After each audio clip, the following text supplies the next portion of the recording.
evolucionistas que dicen que el ser humano ha sido el mismo desde el momento de su creación, ¿verdad?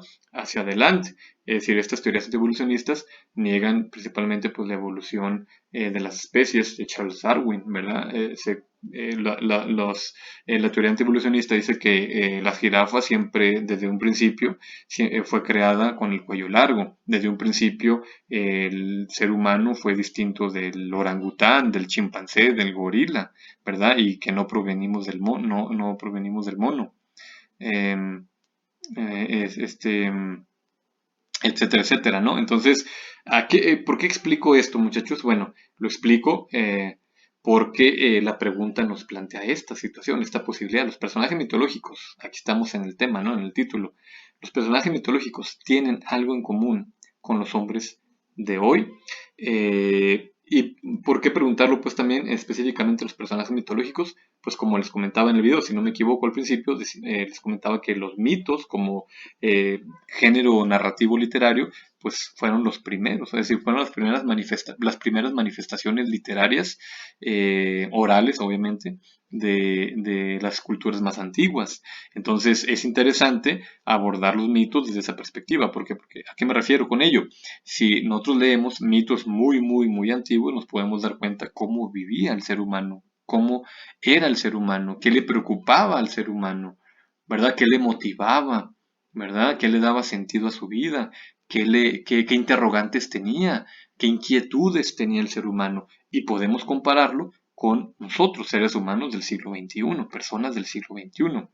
¿Sí me explico, jóvenes? Entonces, bueno, si yo me comparo nos comparo, ¿verdad? Nosotros, personas del siglo XXI, con los personajes mitológicos humanos, ¿verdad? Aunque no siempre los personajes mitológicos eran humanos, había muchos dioses, semidioses, héroes, ¿verdad? Pero también aparecían humanos. Entonces, si yo comparo esos humanos o las características humanas, ¿verdad? En estos personajes más divinos, más elevados, digámoslo así, si yo comparo esto con nosotros, ¿verdad? Quizás podemos ver que sí hay una evolución, pero también quizás podemos ver lo contrario, que no hay evolución, que sigue interesando lo mismo a los seres humanos desde siempre, que nos sigue preocupando la muerte, nos sigue preocupando el amor, nos sigue preocupando la vida, nos sigue preocupando las relaciones personales, ¿verdad? Nos sigue preocupando la subsistencia, ¿no? En este mundo, nos sigue preocupando cuestiones morales, nos siguen preocupando, etcétera, etcétera. ¿Me explico, jóvenes?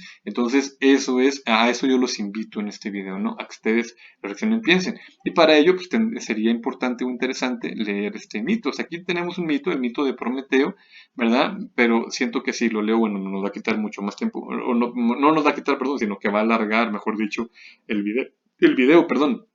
Entonces, pues aquí lo dejo. Ustedes gustan poner pausar pues el video en este momento para poder leer el texto. Ustedes lean el texto. Para ello pausen el video, les digo, y reflexionen al respecto, ¿no? Los personajes que aparecen aquí, hombres, mujeres, por ejemplo, en este mito de Prometeo, obviamente el protagonista es Prometeo, pero también es Pandora. Bueno, aparece Pandora como un personaje importante aquí, Zeus. Entonces yo los invito a que ustedes reflexionen, ¿verdad? ¿Qué tan parecidos son los hombres? ¿Qué tan parecidos son las mujeres? ¿Verdad? De este mito que es muy, muy antiguo. ¿Qué tan parecidos son o qué tan distintos son a los hombres y mujeres del siglo XXI, ¿no? Después de Cristo, es decir, de la época que estamos viendo nosotros actual. ¿Sí me explico? ¿Y qué pasa finalmente pues con la fábula? Bueno, la fábula también es muy interesante.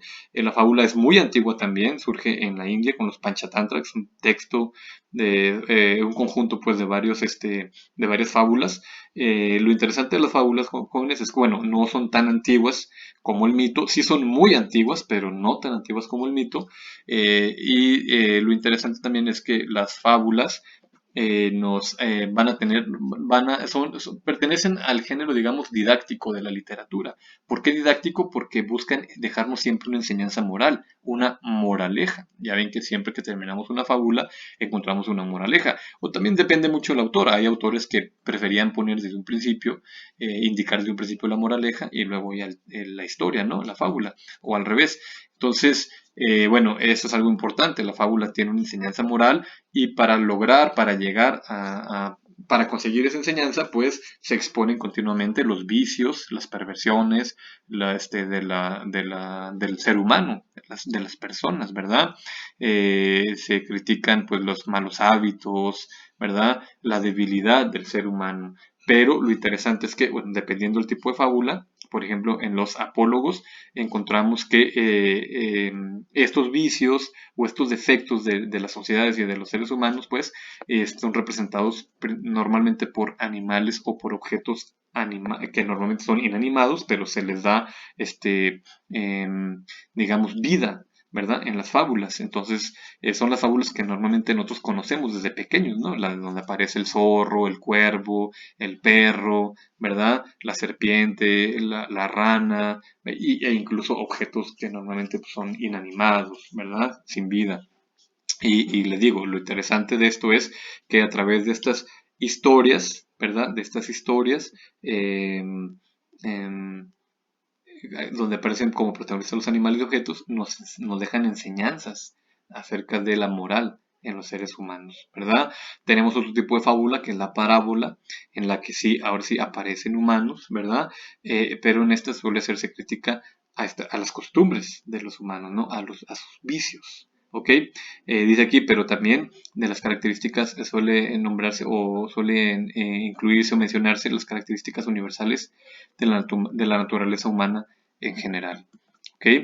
Entonces, este género dice, bueno, ya les había comentado, aparece en India, continúa luego, se pasa a China, al Lejano Oriente, luego ahora para este otro lado, para Occidente, para Europa, en Grecia, por ejemplo, se convierte en un género literario muy importante, principalmente con Esopo. Esopo es el más importante representante de la creador de historias de fábulas en Grecia. Luego después las encontramos en Roma y posteriormente en la Edad Media y ya después de la Edad Media en el Neoclásico, en el Barroco, por ejemplo, los encontramos ya en Europa occidental y luego también incluso aquí en el continente americano, ¿no?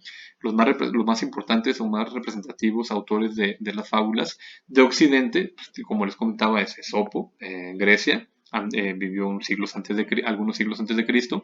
Y luego ya en el medievo tenemos al arcipreste de Ita, es el autor del libro aquí me equivoqué, es del buen amor, déjame corrijo, el buen amor, y donde encontramos muchos apólogos principalmente y bueno, y parábolas también, ¿no? Y tenemos luego a Jean de La Fontaine en el barroco, siglo XVII si no me equivoco, y Félix María de Samaniego ya posteriormente, ¿no? Ya en el neoclásico. Bueno, jóvenes, básicamente esto es lo más importante. Aquí está mi única fuente que yo consulté para crear este material, esta presentación. Y bueno, para terminar, pues algo importante, ¿qué pasa pues con la fábula? La fábula nos ayudaría también mucho a responder esta misma pregunta, ¿no? Los personajes, ahora podríamos decir, de la fábula, tienen algo en común con los hombres de hoy. Bueno, pensemos en la raposa, en la zorra, en el zorro, en el cuervo, en estos animales, finalmente representan, les digo, las características de los humanos, los vicios de los humanos, ¿no? Entonces es algo muy importante, pensemos, o sea, tanto el mito como la fábula nos tienen que hacer pensar en ello, ¿no? ¿Qué tan parecidos son esos personajes de la antigüedad a nosotros de la actualidad, ¿no? En la época contemporánea. ¿Qué tan parecidos? Les comentaba a los jóvenes en la clase, ¿no? De esta semana. Pensemos, por ejemplo, en el mito